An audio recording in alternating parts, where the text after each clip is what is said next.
Dr. Carol, welcome to Vitality Women Leading Audaciously. I am so excited to have you as a guest on the podcast today and learn more about your story and your work. So tell us. Well, thank you for having me. I'm excited to be here. My story is, like I think many, long and winding. I came to the work that I do now, which is work that I love, that I'm passionate about, of supporting, high achieving professional women at midlife who have followed the rules and climbed the ladder of success as it had been laid out for us, only to realize that they were on the wrong ladder or weren't exactly thrilled with the view once they got to the top, Right. and are now really looking for doing something of more meaning, of passion and value with their life, and just really reconnecting to who they are and the impact that they want to make in the world. And I came through that work through my own journey. I had spent a career, about 10 years, as a labor and employment attorney, specializing in employment discrimination litigation.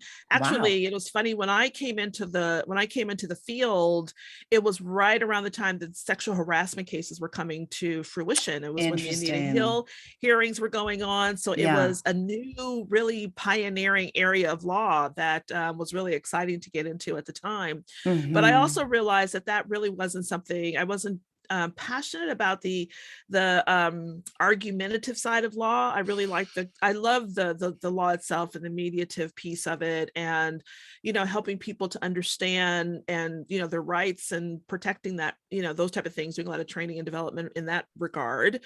But really my value system isn't so adversarial, it's more mediative. So I transitioned out of that and decided to work in organizations, being an organizational consultant and really helping them not be sued or to, not prevention to behave model. badly. I love that.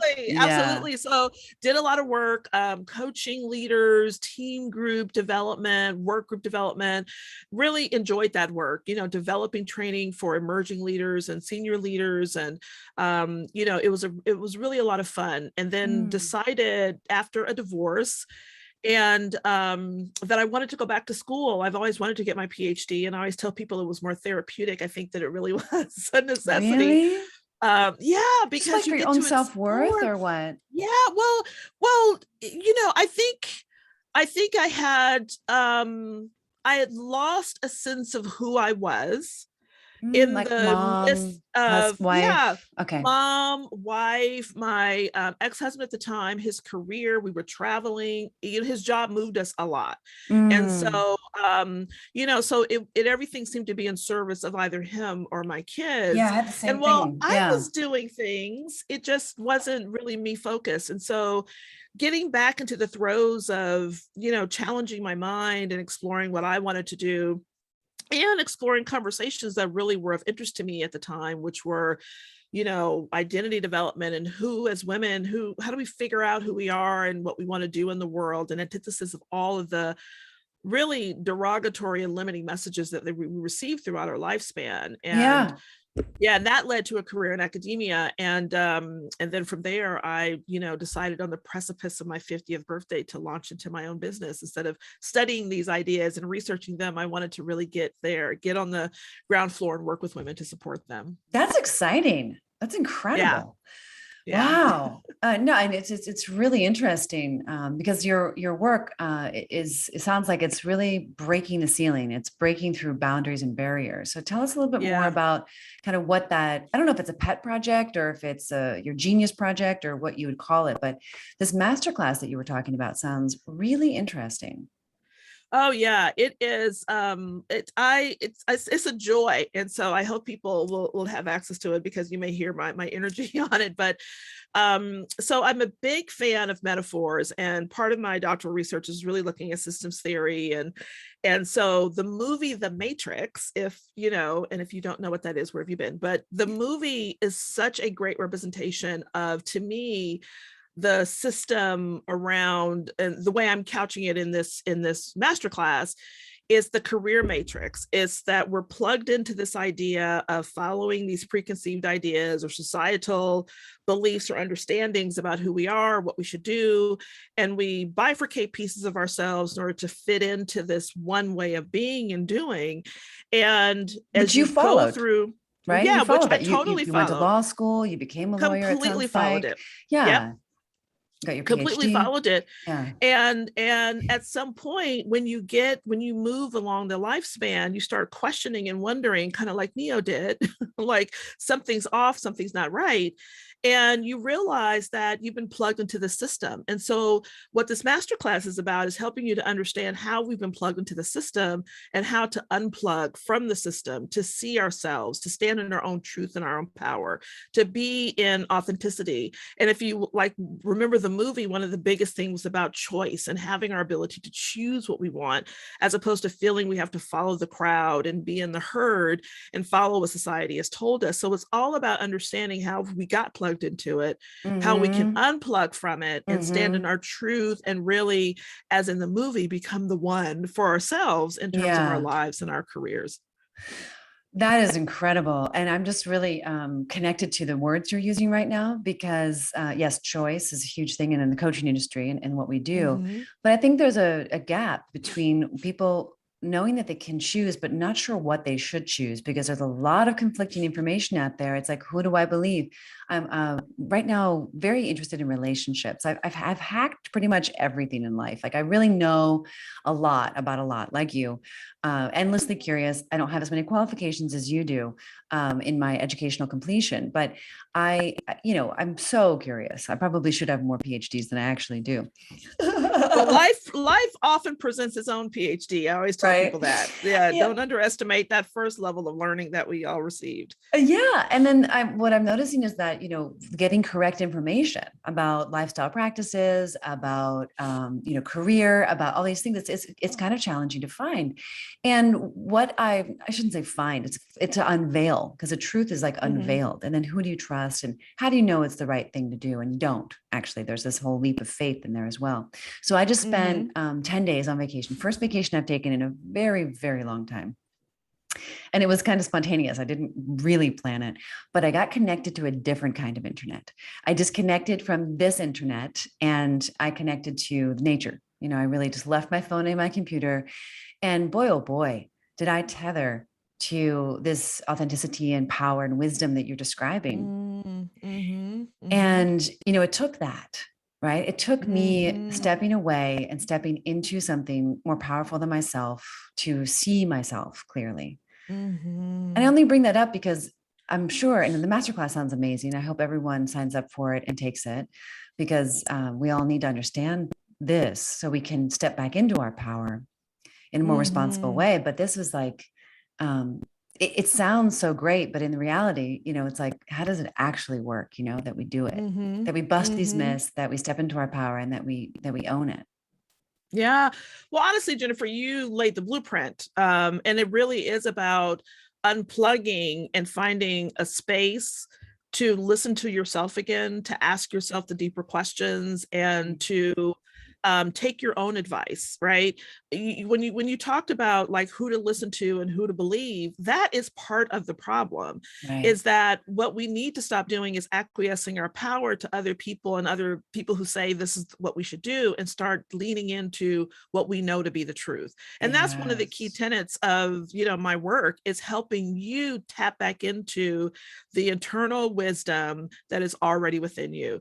I always, when I ask women the question like, well, tell me who you are and what do you want to do, it is a hard question to answer, because they'll respond with what they do, not who they are and what they're about, because we've not been given really the space and opportunity to even answer that question or even explore it. It was one of the first things I asked myself when I came on the journey. And we look for these external sources to answer that question, because we've not done the work to find the truth within ourselves. And what I tell my women that I work with is like, but you're afraid that's the thing that keeps us from engaging in those deeper questions and even exploring them or even following the path, is that we're afraid of where it may lead. We're afraid Yeah. it may take us away from the herd or off the beaten path or into something unfamiliar. Mhm. And the brain doesn't like uncertainty. So it keeps us kind of boxed into what we do know, as opposed to expanding ourselves and our mindsets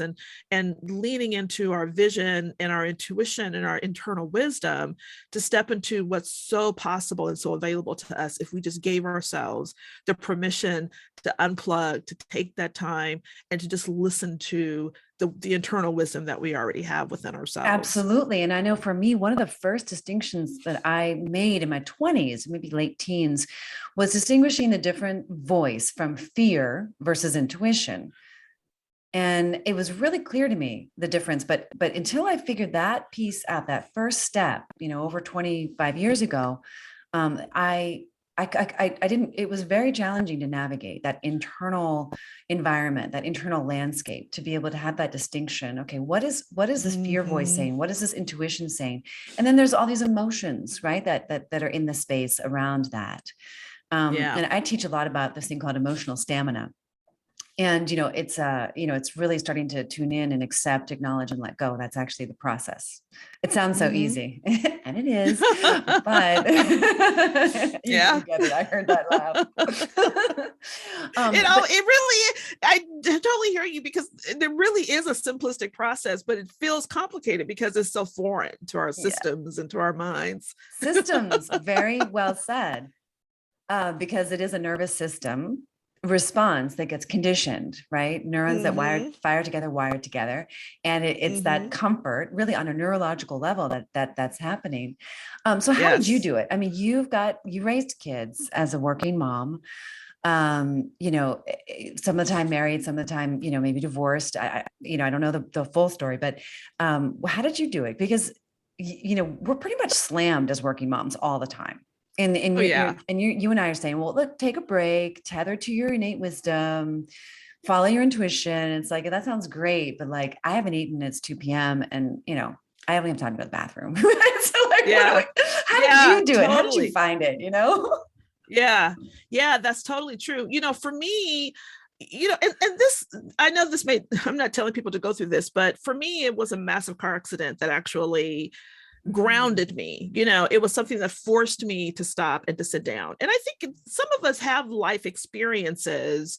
The divorce started it, and then a couple of years after that is when I had this accident that, it started me on this journey of like re-questioning and thinking about my identity and trying to, kind of bifurcate my career identity from who I was, from my mom identity to who I was, like really looking at all these identities that I was carrying to really kind of center myself in it. But I was in a massive car accident. A drunk driver hit me, and I remembered on that 2-lane road, going home on a Sunday. I was working on the weekend like we ambitious women do, with my kiddos in the car. At that time I was a single mom, before I got remarried, and I saw these lights coming at me, and I thought, what is this coming at me? Like, what do I do? Like, where do I go? On the right of me was a drop off into a ravine. The other side was oncoming traffic and a hill. Wow. And I didn't know what to do. And I heard a voice as clear as it was in the car with me say, "Turn now." And I remember immediately thinking, turn where? But in a split second, I had to make a decision. So I turned into the oncoming traffic. The car hit the passenger side, which caved in, broke pretty much the right side of my body. I was in a wheelchair for 6 months and had multiple surgeries and on and on and on. So I was grounded for a while. So I had a lot of time to kind of sit and think. But the thing about that, what kept resonating in my head since that, was this voice of turn now. And I think that what I believe is that a lot of us, a lot of women, men, regardless, but I know, I work with women, so I'll speak to that audience. We hear this whisper, we hear this voice that says, this isn't it. You want to just, is this where you want to go? Do something different. You know, this isn't right. Make a turn, do a change, we hear it, and it is an internal whisper and an internal wisdom, but we ignore it because, like you said, we're so overwhelmed with everything that is going on. We don't have time to really listen to that voice. And so we stay the course.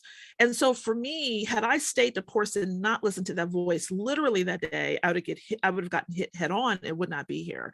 And so for me, it became a bigger metaphor of how we need to listen to the voice, and we need to think about leaning into stopping and paying attention and making a move. And I know the reason that we're scared to make a move is that the options seem less than optimal. Just like at the time in the accident, like I'm like, turn where? Like either way, something bad may happen. Yeah. But I think that, and that's the fear that keeps us from choosing, is that we don't know what the other side holds, but we're sure of this course. And so we stay in the course, and in a lot of ways we die emotionally or mentally or spiritually, whereas I would have that day really physically been gone. So while I had that experience that sat me down to unplug, to listen, to ask myself these deeper questions, I believe that I believe a lot of us hear a voice or a whisper that's telling us to stop, to listen, to slow down.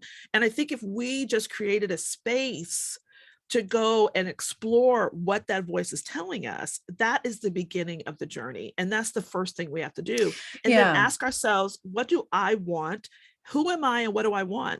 Basic questions sound easy, but are super challenging when you aren't allowed to answer mom, wife, professor, teacher, doctor, lawyer, all these other identities that we hold on really tightly to, as opposed to who am I, independent of all of that. Absolutely. And that's the beginning work that really takes us to what it is that we want to be, what we're meant to do, and the confidence that really really advances us on to do the things that we're meant to do in the world. That's amazing. And so how do you tether to that these days? Like do you have something that you do to kind of bring you there? That's your efficient way of finding that center? Spying. I know it may sound like luxurious or whatever, but literally getting a massage and being in a space of just quiet serenity, it relaxes my mind as it relaxes my body in such a way that that I can just really be open up to whatever the universe or the world or my mind is really trying to say to me. So I need these moments of like getting out and away and being in kind of a serene space as possible. And when my body can relax, for me, it helps my mind just really open up and just really explore to some deeper and exciting levels. I really appreciate you saying that, because it's true. I find that, so I do a lot of exercise, like emotionally engaged embodiment practices, I call that, because I find it's like the fastest way for me to access what you're describing. And I do believe that the fastest way is through the body. I've spent over $1 million and, decades doing self-improvement work. And I think that this is the fastest way. And it sounds like you too have found it to be the fastest way. I think everything that we want, I agree with you. I think everything that we want starts in the body, like how we experience joy, to really understand the depths of the things that are happening in our lives. I believe everything that we want is because of the way that we want to feel. Right? We want to feel fabulous. We want to feel amazing. We want to feel powerful. We want to feel successful. Whatever it is that we want, it's because we want to feel a certain way. And so we have to be able to tap into what that does feel like and the other emotions or things that we're experiencing that comes through our body, so that we can lean into creating practices that really allow us to have those levels of feelings, to really shift our thinking and our mindset to support us to take the actions necessary to lean into that level of feeling. And I find that the frameworks are great. I mean, I've developed frameworks. I've, copywritten frameworks, I write them for organizations, universities, and institutions. Like frameworks are great. And I've become an expert at Mm-hmm. that in a lot of ways. But I find that the Mm-hmm. movement in the body is more total. It's more complete. And it's again, like faster. I'm all about practicality, practical solutions, Yes. because it Yes. lives somewhere in the body. That Yeah. angst, that grief, that betrayal, like Mm-hmm. whatever it is, it lives somewhere in my body. And Yeah. if I can go there and then release it, whether it's a relaxation or it's a sound or it's a movement, it really, really helps. And it's funny, all these years of yoga and exercise, for health, I never expected it to reveal this to me. So I find this really interesting that Mm. you and I, both have found that to be like our little, I don't want to call it a hack, but like, what our go-to is. Absolutely. Yeah. Yeah. Yeah, that's so great. I just wish we had more time. There's so much more I want to unpack with you, especially regarding motherhood. But if there's anything you could leave our listeners with in terms of words of wisdom, something that they can take away with them outside of the invitation to join your masterclass, that they can get more information about, their first steps, their next steps. What words of wisdom would you like to Yeah. leave them with? Yeah, I believe that our only limitations are the ones that we create, right? The ones that we formulate in our mind, like you said, the neurons that get set and connected through years of, old narratives and limiting beliefs and stories that have just like connected and become tapes that are playing in our minds. And I think that the best thing we could do is to spend some time going through the process, as you noted earlier, just unraveling all of that to listen to the truth of our own voice and Yeah. not allow the limitations that we believe that are real to really hold us back from getting what we want. One of the things, last thing I'll say is that, there's been a lot of research done on regret. And what's true is that as we move through the midlife, through our lifespan, when we get to that place, what we start to do is, instead of looking forward at what we want to achieve, we start looking back over our legacy and what we've done. And the worst way that we experience regret is over the things that we haven't done, not the things that we did do. And so I would say, Mm. don't create the limits that are keeping you from stepping into the opportunities, the life, the joy, the love, the happiness that it's available to you. And so go after it and Mm. don't block yourself from it so you don't live a life of regret. Wow, I'm really interested to learn more about this work on regret. Very interesting. And I think that we have a lot of that these days with what we've been dealing with the pandemic and then grief, Mm-hmm. and the intersection of Mm-hmm. those two. Gosh, maybe that'll be a part Yeah. two, because I really like talking to you. It's fun. Well, Because ditto. it's like when someone like you and I, we've really been like, really intensely involved in this for so many years. And then it's so fun to Yeah. kind of just like dig in and like go. It's just really fun. Yes. Yes. Okay. Well, to Absolutely. be continued. Thank you for being here. And if you'd like to find Thank out you more for having information, me. yeah, please find the information in the show notes around the masterclass. And if people want to contact you directly, is there information then where they can contact you? Just there. Yeah, you can start at my website. www.carolparkerwalsh.com is a great starting place, and that will, take you anywhere you want to go. Perfect. All right. Thank you so much.